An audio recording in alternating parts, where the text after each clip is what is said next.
कथा ज्येष्ठ गौरीची पुरातन काळातील कथा आहे. एका नगरामध्ये नरहरी नावाचा ब्राह्मण राहत होता. तो खूप गरीबी ब्राह्मण होता. तो दारोदार भिक्षा मागत असे.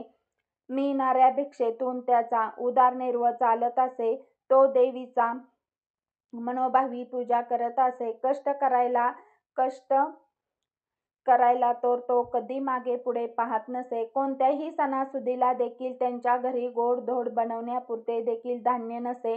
त्यांच्या घरी 18 दारिद्र्य होते.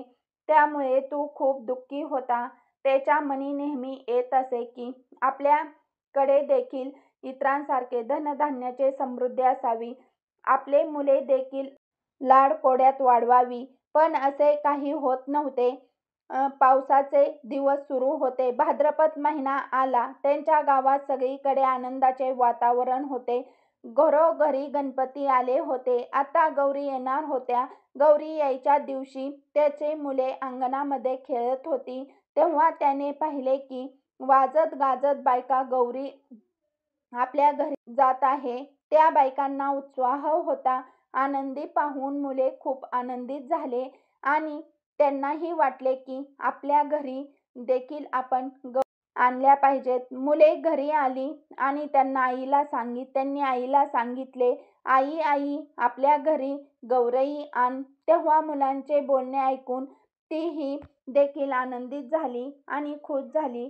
पण थोड्या विचार करून म्हणाले, बाळांनो, गौरी आणून काय करू? गौरी घरी आणल्यावरती तिचे पूजाआचर्या करावी लागेल. तिला गावन घातल्याचा नैवेद्य दाखवावा लागेल. पण आपल्या घरात काहीच नाही. तुम्ही बापाजवळ जा आणि त्यांना बाजारातून सामान आणायला सांगा. सामान आणले म्हणजेच गौरी आणू. मुले लगेचच आनंदाने तिथून उठले आणि बापाकडे आले आणि त्यांना बोलू लागले, बाबा बाबा, आज बाजारात जा आणि गावन घातल्याचे सामान आणा, म्हणजे आई गौरी आणेल. मुलांचा उत्साह बघून बापाने घरात चौकशी केली. तेव्हा त्याच्या बायकोला सांगितले की मुले बाहेरील आनंदी वातावरण बघून आपण देखील गौरी आणाव्यात असे त्यांना वाटत होते. पण घरात काही नसल्यामुळे मी त्यांना तसे स्पष्ट सांगू शकत नाही, म्हणून मी त्यांना तुमच्याकडे लावले. ते ऐकून तो बिचारा ब्राह्मण मनात खूपच दुःखी झाला. तो विचार करू लागला, सोन्यासारखी मुले आहेत, पण त्याचा हट्ट पुरवता येत नाही. गरिबीपुढे काही उपाय उरत नाही. मागायला जावे तर मिळत नाही आणि मुलांचे दुःख बघवत नाही. त्यापेक्षा मरण बरे असा विचार करून तो उठला आणि देवाची प्रार्थना करू लागला. आता जीव द्यावा म्हणून निश्चय केला. तो तिच्याजवळ जायला निघाला. अर्धा वाटेवर गेला इतक्यात संध्याकाळ झाली. तेव्हा त्याला एक म्हातारी सुवासीन भेटली. तिने त्याचे चाहूल ऐकली. त्याची विचारपूस केली. तेव्हा त्या ब्राह्मणाने सर्व हकीकत सांगितली. म्हातारीने त्याचे समाधान केले. त्याला समजून सांगितले आणि त्याला आता म्हातारीच्या गोष्टी पटल्या. नंतर त्याने तिची चौकशी केली. तेव्हा तिने सांगितले की ती देखील एकटीच राहते.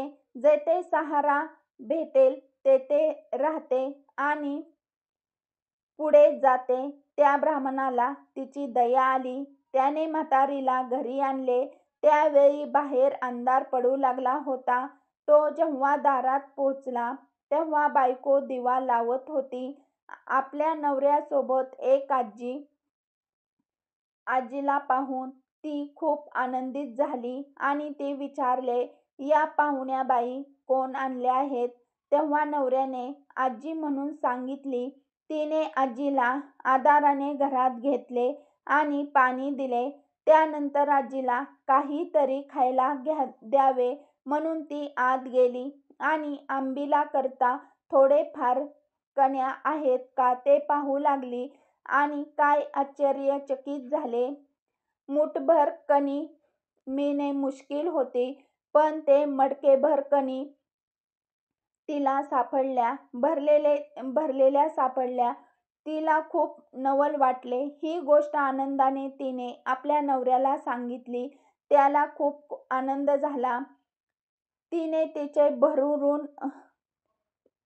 त्याची पेच केली आणि सगळ्यांना आज पोटभर पेच खाल्ली. त्यानंतर सगळेजण आनंदाने झोपी गेले. सकाळी झाली तेव्हा म्हातारीने ब्राह्मणाला हाक मारली, लेका, मला न्हाऊ घालायला सांग.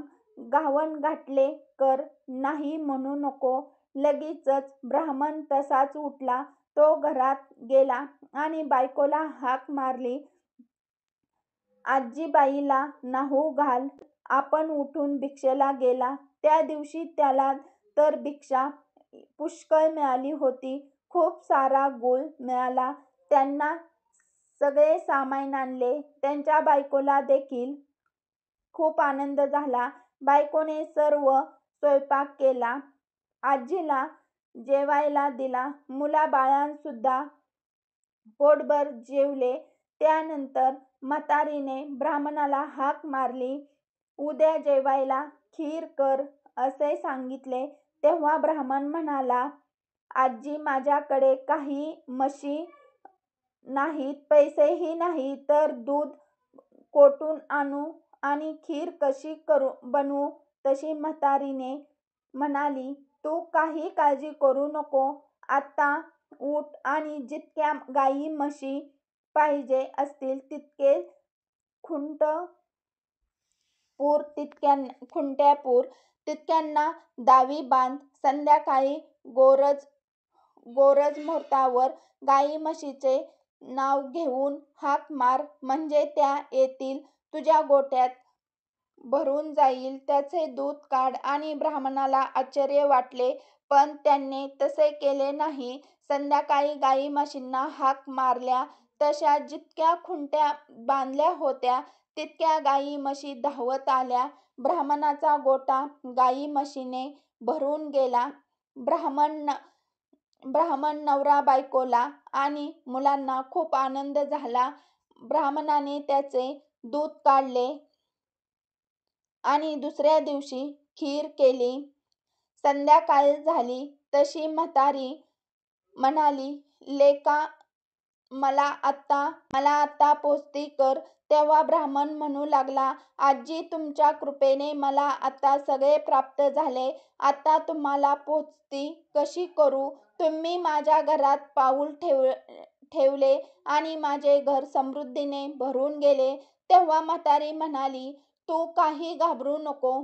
माझ्या आशीर्वादाने तुला काही कमी पडणार नाही. ज्येष्ठ गौरी म्हणतात ती मीच, मला आज पोचते कर. तेव्हा ब्राह्मण म्हणाला, हे दिलेले असेच वाढावे असा काही उपाय सांग. तेव्हा गौरीने सांगितले, तुला येताना वाळू देईल, ती साऱ्या घरभर टाक, हंड्याभर टाक आणि मडक्यावर टाक, पेटीत टाक, गोठ्यातील टाक. असे केल्यास म्हणजे कधी कमी होणार नाही. ब्राह्मणाने बरे म्हटले. तिची पूजा केली. गौरी प्रसन्न झाली. तिने आपले व्रत सांगितले. भाद्रपद महिन्यात तिळाच्या पोळी जावे, 2 खडे घरी आणावे, ऊन पाण्याने धुवावे, ज्येष्ठ गौरी व कनिष्ठ गौरी म्हणून त्यांना स्थापना करावी, त्यांची पूजा करावी. दुसऱ्या दिवशी गावण गोड, तिसरे दिवशी खीर पोळीचा नैवेद्य दाखवावा, सवासणीची ओटी भरावी, त्यांना जेवू घालावे आणि संध्याकाळी हळदी कुंकू वाहून बोळवण करावी, म्हणजे त्याला अक्षय सुख मिळेल, सतत संपत्ती मिळेल. ही 60 उथराची कहाणी. 5 उथरणी देवाच्या दारी, गाईचा गोठा पिंपळीच्या पारी, सुफळ संपूर्ण समुद्र मंथन. या लेखकात सांगितलेल्या प्रमाणे मंथनातून श्री महालक्ष्मी आणि तिची बहीण श्री अलक्ष्मीचा जन्म झाला. श्री महालक्ष्मी म्हणजे येणारे धन म्हणजे श्री महालक्ष्मी आणि श्री अलक्ष्मी म्हणजे येणारे धन. जो खर्च होतो त्या खर्चाला श्री अलक्ष्मी असे म्हणतात. याप्रमाणे लक्ष्मीचे थोरले बहीण अलक्ष्मी हे देखील पूजनीय आहे. या संदर्भात प्राचीन अशी काही समृद्धी मंथनातून अनेक रत्नाबरोबर लक्ष्मी हे रत्न निघालेले. साक्षात श्री विष्णूने श्रीलक्ष्मीची पत्नी म्हणून स्वीकार करण्याचा निश्चय केला. त्यामुळे त्या आपल्या ज्येष्ठ भगिनींचा विवाह झाल्याशिवाय आपण विवाह करणार नाही असे श्री लक्ष्मीने सांगितल्यावर विष्णूने तिचा विवाह एका तपस्वीशी लावून दिला. पण श्री अलक्ष्मीचा उपद्रवी अवगुणामुळे तो तपस्वी वनात पळून गेला. तेव्हा श्री अलक्ष्मी पिंपळाचे झाड वृक्षाखाली रडत बसली. तेथे श्री विष्णू जात असताना त्यांना तिला रडताना सांगितले.